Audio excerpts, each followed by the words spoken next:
Hey everyone, I'm Eddie Redmayne, and I am so thrilled to be here with you guys today and interviewing my buddy and Andrew Garfield, who is staggering in Tick Tick Boom, playing Jonathan Larson. It's as I'm sure you guys will have all seen, a really beautifully heartfelt and um, physically and emotionally realized thing, and it completely floored me when I saw it. It's amazing to be talking to you today, and I feel like as old friends, we've never actually really talked much about acting. So here goes. Um, how are you, Fuzzy? I'm really good. I love you so much, and I'm so happy that we get to be talking in public about acting and our relationship and our love for what we do and each other. And I'm just so grateful that you're here. I wouldn't want anyone else to be doing this, and Oh, it's dude. so special, especially for the SAG audience that we have here. It's like because this film is kind of the story of every SAG carrying, you know, SAG Mm, card carrying member mm. in terms of the journey that Jonathan goes on and everything that he symbolizes. I know that you and I feel deep identification with Jonathan. I'm pretty sure everyone on this Q&A is gonna have their own version of the Jonathan Larson story, or so it's very special to be here with you, and I'm really well. And to be honest, these things can be quite stressful, or as we were talking about earlier, you repeat the same answers, the same questions, but Mm. actually for the maybe the first time in my life, talking about John never like it just never gets old. Like talking about this film and the process of making this film, and it exponentially unfolds in this way where it feels like my heart grows an extra size whenever I get Yeah. to talk about him and whenever I get to share the ripples of his work. So I'm just so happy that we're doing this right now. So then take me back to the like embryonic moments. Am I right in thinking you were doing Angels in America in New York, and which was an extraordinary, again, deeply physical and emotional performance. One of those rare moments when, as a friend, you kind of are watching your pal on stage and you kind of want to go and you know they've got it, but you want to go and hug them at the end and check that everything's actually okay in their life. And I remember you were living quite a monastic life then, just to get through the extremity of that experience. You get a you get a call from Lin Manuel, or how does it arrive in how does Jonathan arrive in your life? Yeah, so I was aware of Rent before, and I loved Rent, and that was the kind of the extent of my relationship with Jonathan, before this. Hold on one second, there's a sound thing. All right, there you go. And then me and Lin Manuel share a massage therapist called Greg Miele in New York City, who's one of This my is best. true. I read somewhere that a massage therapist came into this this story. And so Lynn is on Greg's table one day, and Lynn says, "Hey, buddy, you're really good friends with Andrew. Do you know if he can sing?" And Greg, being the great he is, just lied through his teeth and said, "Yes, he's the greatest singer since sliced bread, and he's a mixture between Jennifer Hudson and Ariana Grande and Pavarotti, whatever." And as soon as Lynn left the room, Greg calls me and says, "Hey, buddy, can you sing?" Wow. And because now you have to, because my reputation is on the line as a liar or otherwise. And then so I ended up meeting up with Lynn, and he asked me himself, and I said, well, when do you want Wait, to show? wait, Garth, stop there quickly. In between that moment with Greg and then meeting Lin Manuel, did you go and go and have singing lessons, or did you? I didn't have the time. But also I was at the height of my Hamilton in the Heights Yeah. obsession. It was as if Lynn was living in my psyche already. I was listening to him on the subway. It was just all the time. Wow. Like cooking and like reciting Dear Theodosia and just trying to learn every single lyric, like you used to when you were a teenager learning rap songs. Like I was in that level of obsession. So then to meet him and to go and sit down with him, it was kind of like meeting Mickey Mouse or something. It was like, oh my God, I get to have lunch with my idol. And then he kind of he said he slid across the music and lyrics of Tick Tick Boom to me across the table, and he said, "This won't make sense to you right now, but I promise you it will." And it was this most beautiful moment because I didn't know I had this long lost brother in Jonathan Larson. I didn't know that I had, it was like being reunited with, yeah, as I say, a long lost brother. And in art, in heart, in ethics, in kind of a revolutionary longing to change things, in a kind of an understanding of what matters in life in terms of community, in terms of, the dignity of all human beings, the sacredness and the shortness of life, his awareness of those things. But also the problem was I had never sung. I had done, Will Smith's You Miami. had done some. Yeah, no, no, no, no. I've seen you karaoke the hell out of a situation, go up, but I know you'd never sung sort of publicly. Yeah, But did you secretly have faith in your? Like, it's so interesting because we've known each other for a long time, and musical theatre is something that we'd never spoken about. no. If I'd been asked before, I'd definitely be like, yeah, Garth can sing, but my God, what you did in that movie. When he did ask you, did you in your stomach go, I can do, I know I can do this, I know I'll have to train, or did you have great? Sorry, do No, you no, know no. what? It's both. Did you feel it was there in you? It's so I love the question because it's mysterious. The answer I can't fully put my finger on, but if I was to get close to it, it would be something along the lines of somewhere in between having a knowing that I could get there because I had the longing to get there. Like Justin Timberlake was my hero when I was a kid. Like he is like, and as well as Fred Astaire and Gene Kelly. Like these people were my heroes, like these song and dance men that were able to express themselves poetically through their body, their voice, and their acting ability.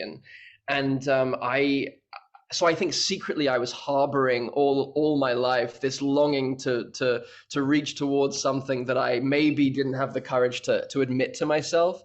And I Mm. think in that moment where Lynn said, where I asked him, because I said, when do you want to shoot this? Because he said, can you sing? And I said, well, when do you want to shoot? I didn't answer.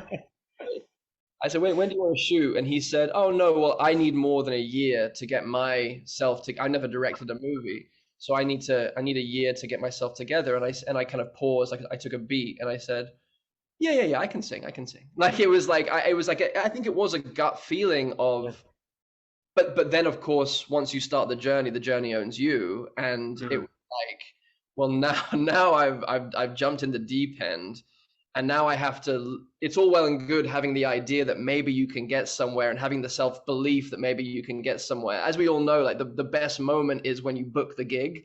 Yeah, yeah, yeah, yeah.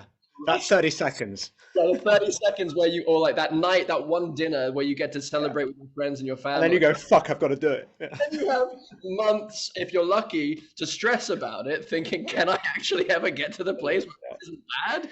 And then so then I was, it was that multiplied by a million, because not only was it these new skills, piano playing, singing and dancing, that I had to figure out to get to the point to, because you look at John doing his one man show, doing Boho Days on YouTube, and he's not just singing, like Mm, he's soul crying on pitch, mm, trying to reach the halls of Congress, trying to reach mm. the inner psyche of Ronald Reagan so that he starts talking about AIDS in public, trying to reach the lonely gay kids throughout America who don't feel like they belong, and who where their own political system is telling them that they don't belong. He's actually singing to the back row of the galaxy, trying to change the fabric of the culture, and he's not concerned with how he sounds. So I had Mm. to get to that point where I was, whether I'm in my living room as John, at bashing away at the keyboard in my boxer shorts and my robe, or in New York Theatre Workshop doing Tick Tick Boom, or in my own fantasy world where I feel filled up with, all of the voices of my generation who are longing to be heard, who are longing to be seen, to the point where I forget if I sound good or if I sound like, it's none of my business. The business is changing the world, because that's what was like pregnant and alive in John throughout his very short and like kind of like brightly burning, brilliant life was all of this possibility. He had the song in him that would Mm. change the culture and change the psyche of a generation. He knew it. No one else did, but he did. And it wasn't until after he passed away that everyone finally woke up to what he was bringing. So yeah, for me, it's like I was like, okay, yeah, I can sing, sure. It's like, no, it's beyond singing. It's like it's using singing to change the world. And I think that that challenge was was the thing that excited me the most, but also, of course, was like, then we start the journey and we go, well, am I going to get there? Am I going to be able to fully ever honor this soul that was so important and continues to be so important to so many? Mm. You talk about his soul, and there and also that kind of vocal roar almost.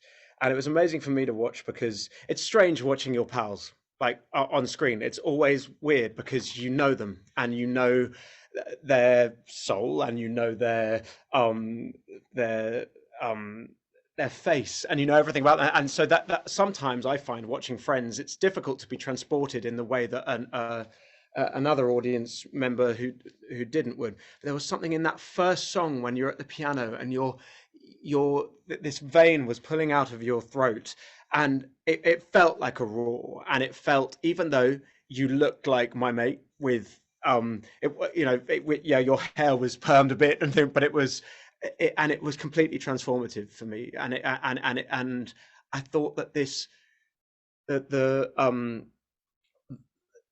this sort of element which I want to talk about for a moment between theatricality and when you're doing a musical, or whether on film or on stage, because of dance, because of the specificity of music, there is like things have to be controlled or preset or preordained, whilst at the same point in this piece, in your character, you have this figure who is, and your skill set with it, which is all about spontaneity um and being free. And I wondered how you and Lin Manuel created that mixture between, you know, of really strict ideas with total abandon. Right. Oh, it's wonderful, man. Oh, it's awesome. Thank you. Oh God, I love you. The way you see things.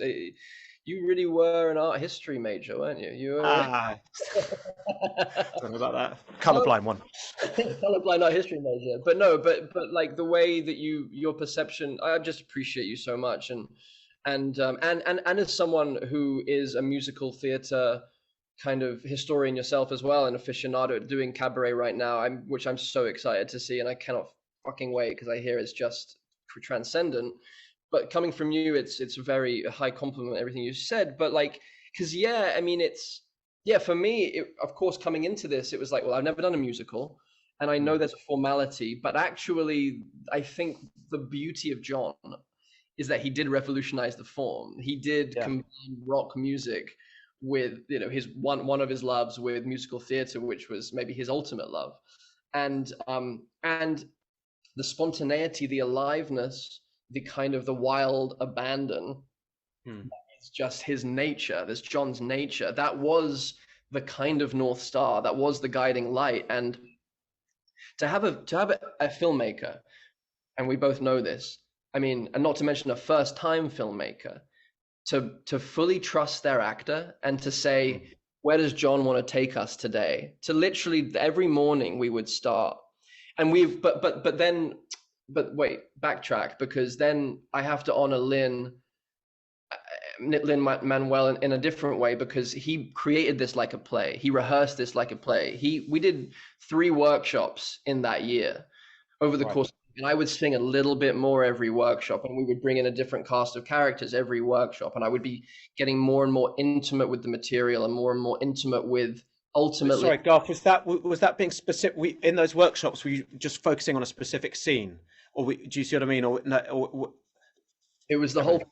and it was with the writer Stephen Levinson and with Lynn, and because they were rewriting, and it was really to workshop the script, but also it had a kind of multi-purpose, because at the same time I was getting my chops up as a singer, and I was slowly singing in front of people that I was terrified of singing in front of, and getting into that ownership of the John passion, while simultaneously Lynn was very subtly and not so subtly creating a community like we do in the theater, Yeah, yeah. which is so much, as we all know on this Zoom, so much harder to create when you're making a film or a television show. It's just the infrastructure is not there, and the kind of the rituals aren't there. But Lynn was bringing all of those rituals to a film set, to a film rehearsal process, which felt like heaven to all of the actors, because by the time the camera was rolling, we were all living together. There was there's a scene where at a party at near the beginning of the film, where I do this impromptu kind of Boho Days.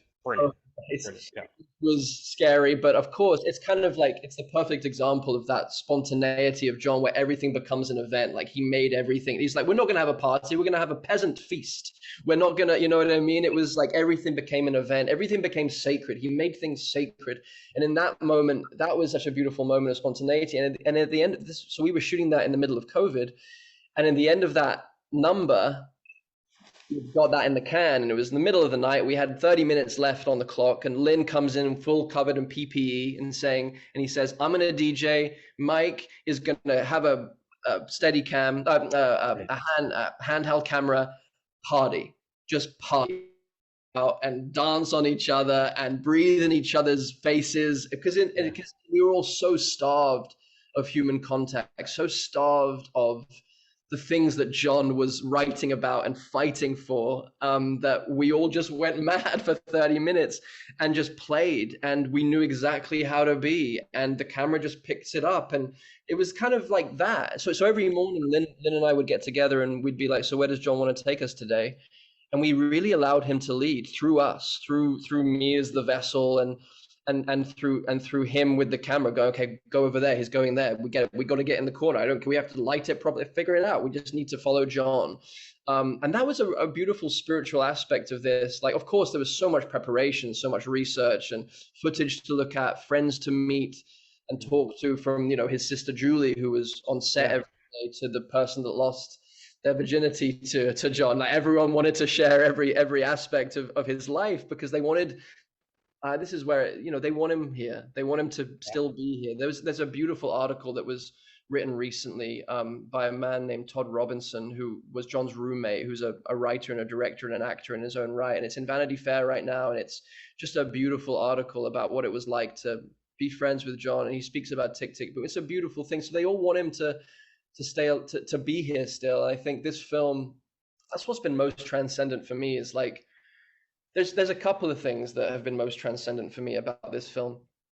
One of which is the response from young artists, like the personal response of like young artists being so galvanized by this film, realizing what they have to do, in the same way that Lin-Manuel was deeply influenced by seeing Tick, Tick, Boom when he was 21, and he realized what he had. There wouldn't be Hamilton without Tick, Tick, Boom. There wouldn't be In the Heights without Tick, Tick, Boom.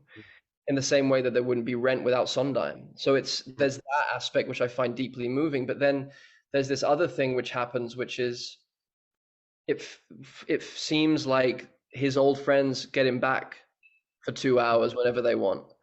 And when we do what we do, and it transcends making a movie, it actually does something in people's lives. You kind of go, oh God, to quote John, what a way to spend the day. I want to spend my time this way and only this way. It's so beautiful. And did you find that, I mean, it sounds like Lin-Manuel created and because of his personal connection with the material and John, created an environment that all of this, because I've watched this amazing video on YouTube of all like the Easter eggs in Tick, Tick, Boom, which is really worth watching, because the level of detail, as someone that knows quite a lot about Broadway, but say again? The Howard Ho video? I think it is. Yeah. I mean, it's amazing. Intricacy of every element of his apartment down to all of the specificity.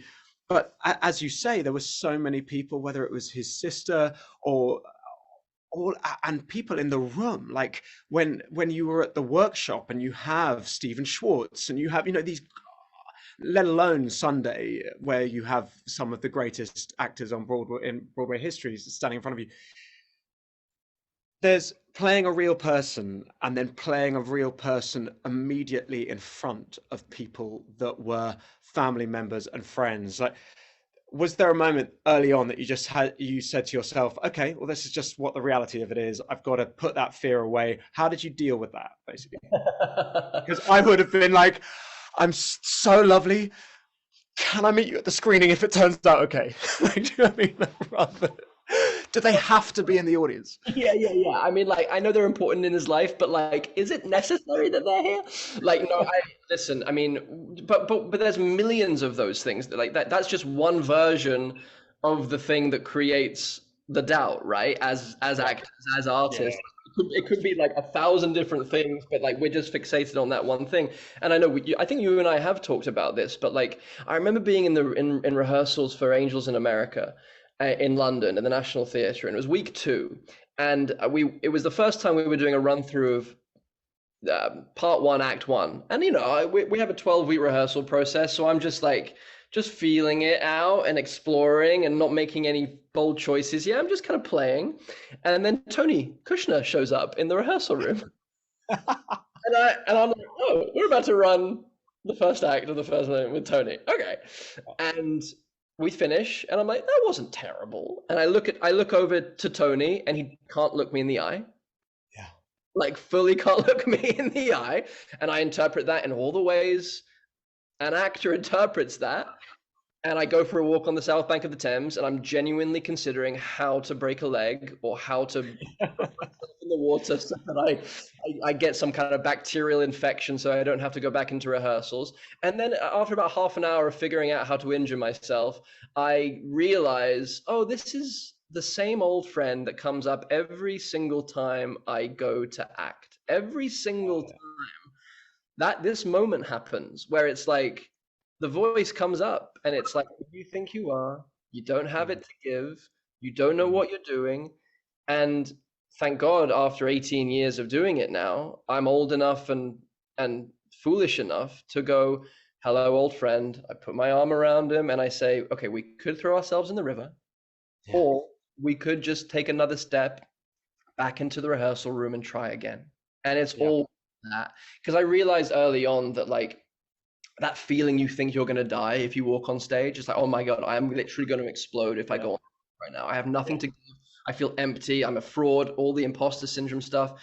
But then I realized early on, actually, I'm gonna die if I don't. Like, there's a part of my soul or my heart that's gonna fade if I don't actually put myself in the firing line. So I try and take that, use it as a fuel, use it as a kind of a tailwind. It can be a tailwind, the fear, and so with those people, with the people in his life, and not to mention that they were all the most supportive, like Julie especially. Julie Larson is just wants John to keep living. So yeah, whoever wants to help with that, she is behind. If she can feel that their intentions are sincere, it's mm, just a beautiful thing. We owe a lot to her in terms of keeping John's spirit alive, and all of his friends. They all want to keep his spirit alive.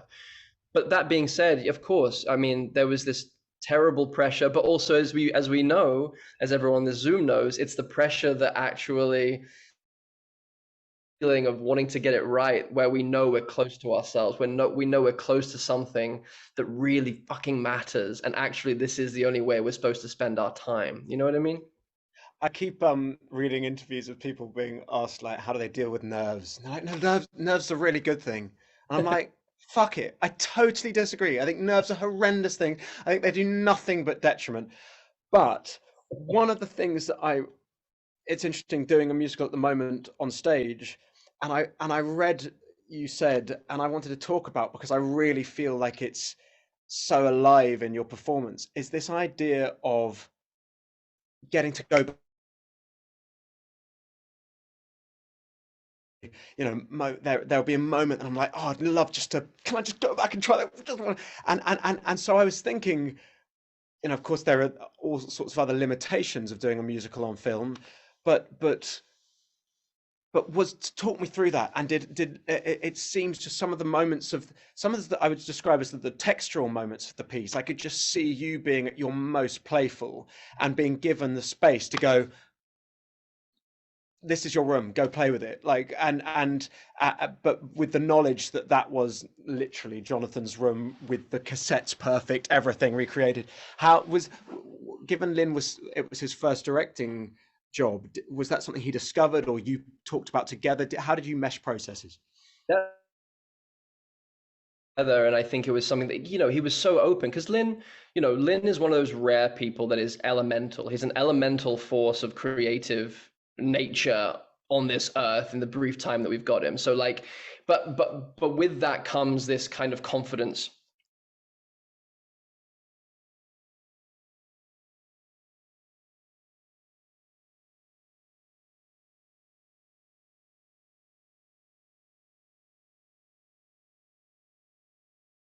entire brainchild. He was like, I want to create the choir of Jonathan Larson's dreams because he never got to hear this song sung apart from by himself in an in like a black box theater. So he Yeah. put together past, present, future Jonathan's heroes.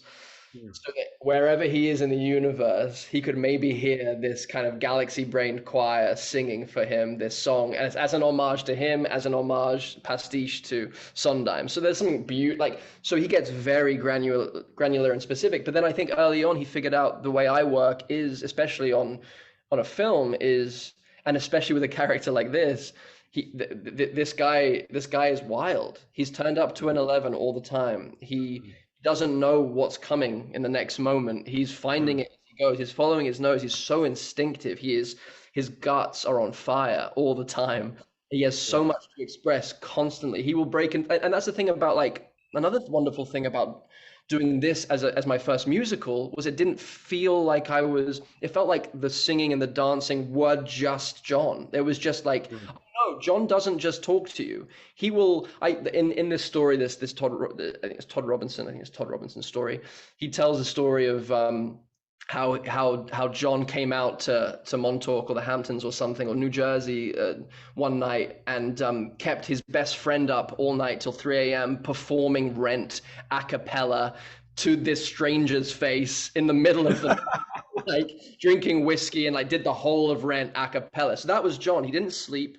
He was always working. He was always letting the muse move through him. And as we know, like when that happens, we just have to put our egos in a box somewhere or distract our egos and let the creativity just happen. Not be concerned about if it's good, not be concerned about if it's bad, but just allow the instrument to express the soul. And in this case, it was Mm. my instrument expressing the soul of John. And the amazing thing about Lynn, again, he had this confidence and this awareness that, because he knows John just as well as anyone, in the sense that John's music and lyrics and work and whole ethos of living are in all Yeah. of Lynn's work and in a huge influence on Lynn. So Lynn could see it when it was truthful. Lynn was like, okay, get out of the way. John's here. Get out of the way. Yeah. Or if I was bashing my head against something, he could help unlock the Unpick it. the like, I remember in the Sunday sequence, there was the one of the one times where I was like, I don't know how to do this, dude. I don't know how to do this, because there's a lyric where I say, you know, in the blues, sit the fools who should eat at home.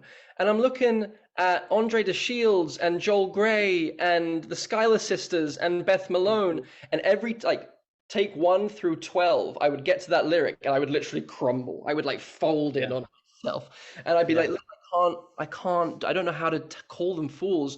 You've created, it's a beautiful idea, but I don't know how to play it. How do I play it? And he's Yeah. like, okay, come for a walk. Let's take a walk. And I'm failing dismally in front of like my musical theater heroes.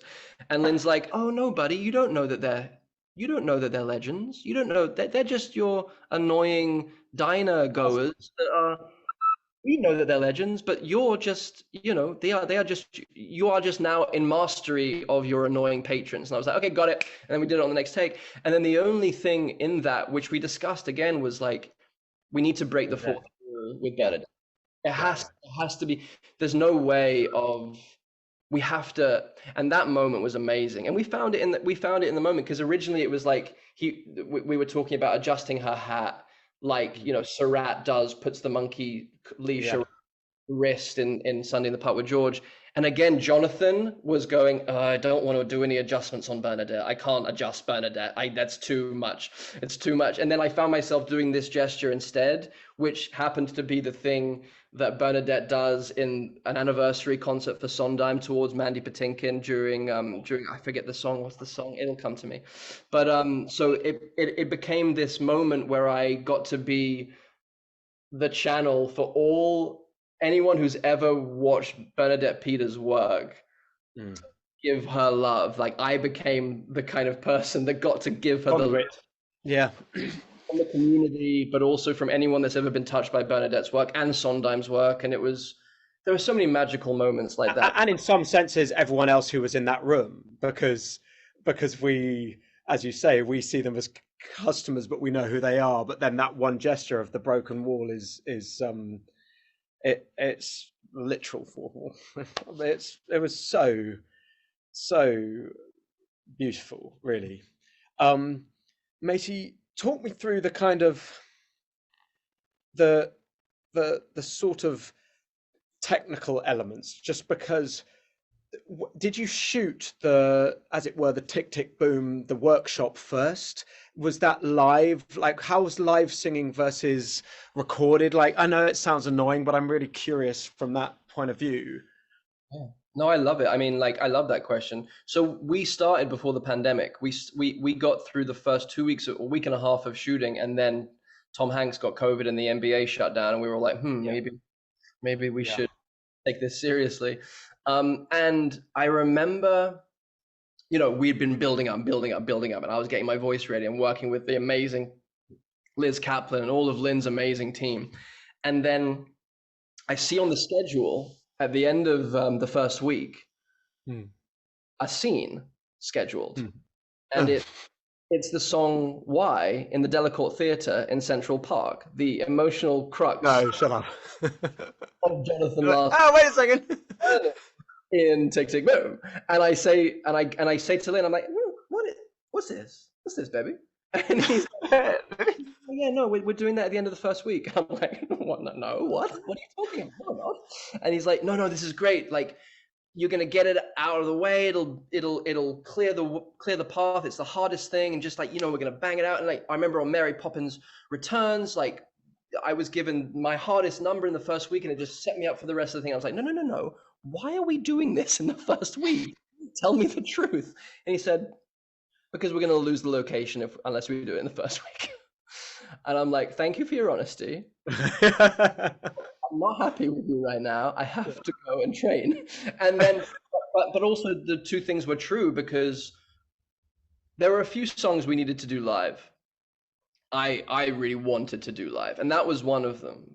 That song, Why? Yeah. Because it's found. I'm finding it as I go. It's an improvised song. It's using John's gift to meet this impossible moment of loss, this Mm. impossible moment of devastation, and the only way through is the piano and music, and song and lyrics and singing. That's his only way to meet it without him feeling like he's going to combust. So it Mm. had to be, and we did a pre-record. We did a pre-record of all the songs. But, Yeah. I have the pre-record in my ear, and it's clean. It's like a clean, sweet version of the song that doesn't feel at all dangerous. It doesn't feel raw. It doesn't feel alive. It doesn't feel like this man may not make it through this song. Yeah. And so I say to Lynn, can we start on close up, and can we just bash out 3 or 4 takes of a live performance on close up, because you never know what you're going to get in the first few Yeah. takes. And he was so up for that, and the whole crew was so amazing.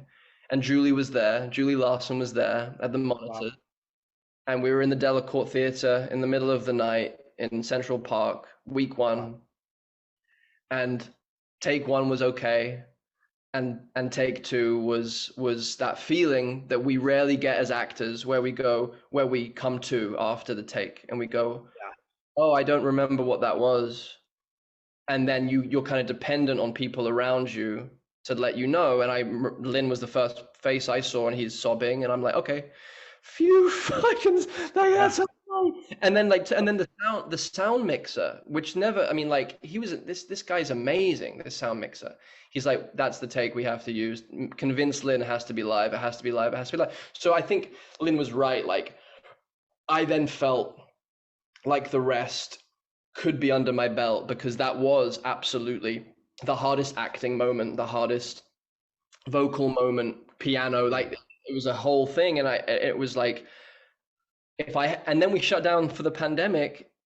And if I had that looming over me, like I might have lost my mind, because I was, we built up to be so pregnant with expressing John's story, that I'm so grateful that we managed. And I know, Julie just giving me a hug and a look afterwards was kind of like we were off, and then we were off, and then we couldn't shoot for 4 months, and we were all pulling our hair out like the rest of the world, feeling non-essential. And then I think when we came back to shoot, we were all so filled up with longing again. We were just like overflowing with wanting to honor and serve John.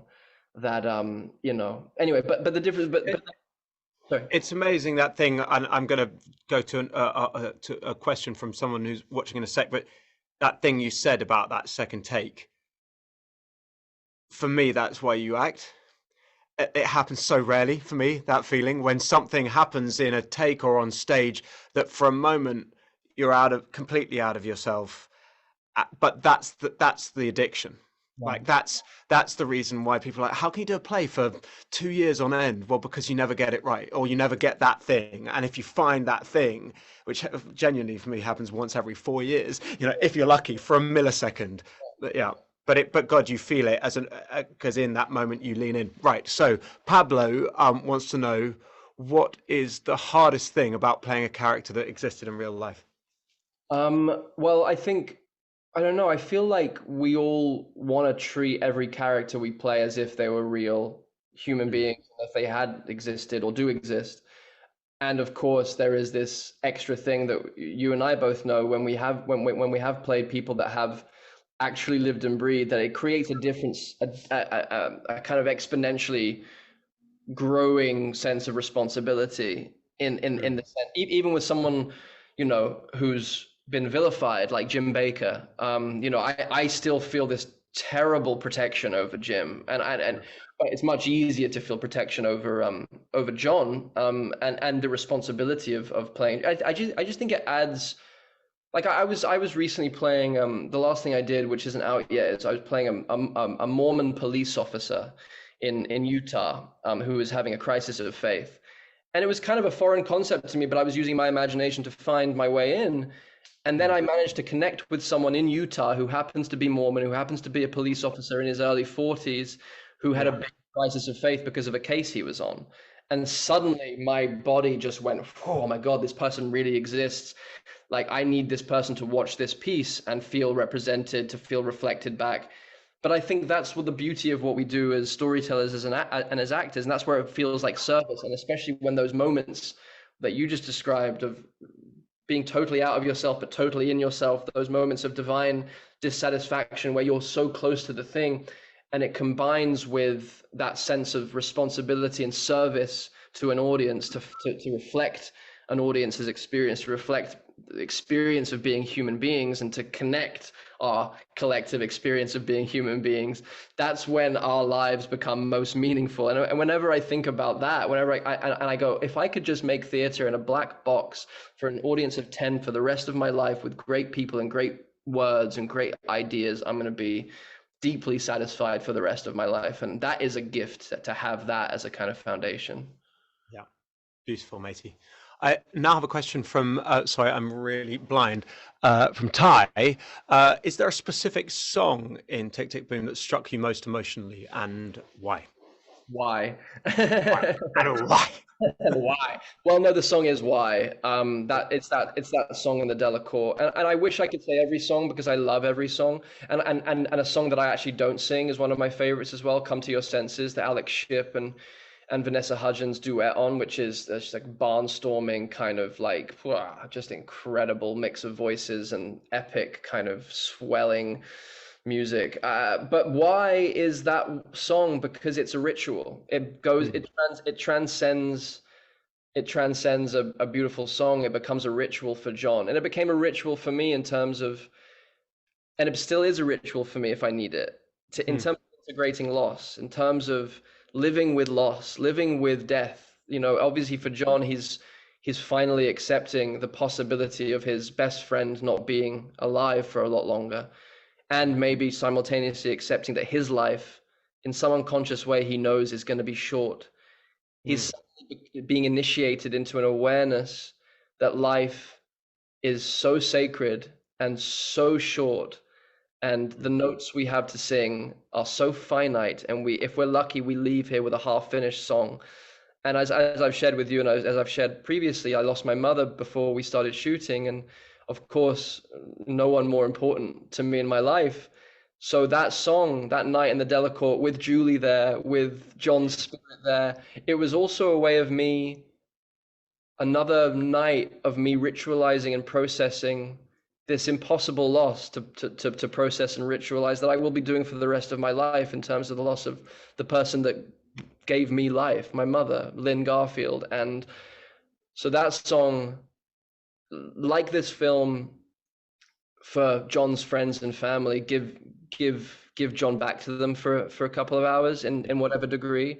That song will be another way of me having my mum back for moments. Just like if I've taken up knitting recently, and yeah, I know. And my because my mother was a really big knitter, and like the wow. image that I have, one of the indelible images of my mother, is we would watch movies every Christmas, and she would be half watching, half knitting a new cardigan for her grandkids. So when I pick up my knitting needles and I'm making a tea cozy for a friend or whatever, like Amazing. I'm half watching a movie, I can feel my mum in my veins, in the same way that if I listen to that song Why, or sing that song Why, it's a way of keeping the grief close to me, and it's a way of keeping her spirit close to me. So yeah, that for sure. Amazing, buddy. Two things. Firstly, can I put in a request for a scarf? Yes. Secondly, just I'm going to go on to one last question from, but I just wanted to shout out your co-actors because my God, what a troupe Lin-Manuel put together, and particularly, I mean, your chemistry with Robin de Jesus was just so beautiful, but across the board, like every layer of casting. I don't know who cast the piece, but it was just stunning. So last question, which is from Raymond. Um, Question for you, Andrew. Do you have any advice for young artists who have a similar frustration to Jonathan in Tick Tick Boom? Yeah, I mean, I would love to hear your answer to this as well, Eddie, but like, I mean, I think the answer is in the film, I think the answer is in the film. The answer is in Rilke's Letters to a Young Poet. If no one Mm, on the Zoom haven't read Letters to a Young Poet, it's the thing that was given to me at drama school. It's the thing I go back to when I have those dark nights of the soul, and I'm like, do I have, I was unemployed for a year and a half, and I was doing odd jobs, and I was telemarketing, and I was making coffee at Starbucks, and that was the year and a half that was my kind of, version of what John experiences with the rejection and the kind of the forbidding nature of the industry that he goes through in Tick Tick. But it's, if we feel like we have no choice but to do what we do, if it feels like a calling, if it feels like a thread that we can't let go of, and if we let go of it, we might just lose ourselves, then we must act. Then we must make mm, music.